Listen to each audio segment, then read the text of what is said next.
పశ్చిమాసియా యుద్ధం ఇప్పుడు ఉప్పెనలా మారుతోంది. బుధవారం తెల్లవారుజామున ఇరాన్ తన 35వ విడత ఆపరేషన్ ప్రారంభించింది. అటు ఇజ్రాయెల్ ఇటు అమెరికా లక్ష్యాలపై ఇరాన్ మిజైల్స్ వర్షం కురిపిస్తోంది. ప్రతిగా ఇజ్రాయెల్ కూడా టెహ్రాన్ నగరాన్ని బాంబులతో దడదడలాడిస్తోంది. కేవలం ఇరాన్, ఇజ్రాయెల్ మాత్రమే కాకుండా సౌదీ అరేబియా, యుఏఈ, బహ్రెయిన్ వంటి దేశాల వైపు యుద్ధం విస్తరించింది.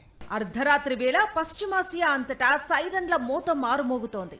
ప్రజలు బిక్కుబిక్కుమంటూ బంకర్లలో తలదాచుకుంటున్నారు.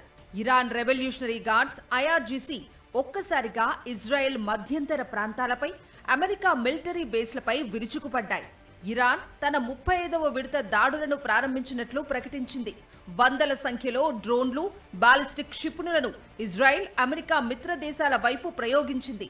లెబనాన్ రాజధాని బీరూట్పై ఇజ్రాయెల్ భీకర దాడులు చేస్తోంది. హిజ్బుల్లా స్థావరాలే లక్ష్యంగా జరిగిన ఈ దాడుల్లో మంగళవారం ఒక్కరోజే 95 మంది ప్రాణాలు కోల్పోయారు.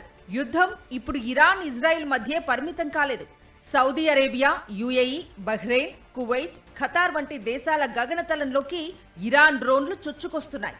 ఇప్పటి వరకు ఒక యుఏఈ పైనే 1400కు పైగా డ్రోన్లతో ఇరాన్ దాడులకు తెగబడటం పరిస్థితి తీవ్రతను తెలియజేస్తోంది. ఇజ్రాయెల్లో ప్రజలను షెల్టర్లలోకి వెళ్లాలని, మళ్లీ బయటకు రావాలని పదే పదే హెచ్చరికలు జారీ చేస్తున్నారు. టెహ్రాన్లో ఇజ్రాయెల్ జరుపుతున్న బాంబు దాడులతో భూమి కంపిస్తోంది. అమెరికా తన మిత్ర దేశాల రక్షణ కోసం క్షిపణులను అడ్డుకుంటున్నప్పటికీ ఇరాన్ ప్రయోగిస్తున్న ఆయుధాల సంఖ్య ఆందోళన కలిగిస్తోంది. ఈ యుద్ధ జ్వాలలు ఇంధన సరఫరాను మాత్రమే కాదు, ప్రపంచ శాంతిని కూడా కాల్చివేస్తున్నాయి. యుద్ధం మొదలైనప్పటి నుంచి ఇప్పటి వరకు 1940 మంది ప్రాణాలు కోల్పోయారు. వీరిలో అత్యధికులు ఇరాన్ పౌరులే. అమెరికా సైనికులు 7 మంది మరణించగా 140 మంది గాయపడ్డారు. ఇజ్రాయెల్ వైపు మరణాల సంఖ్య 14కు చేరుకుంది.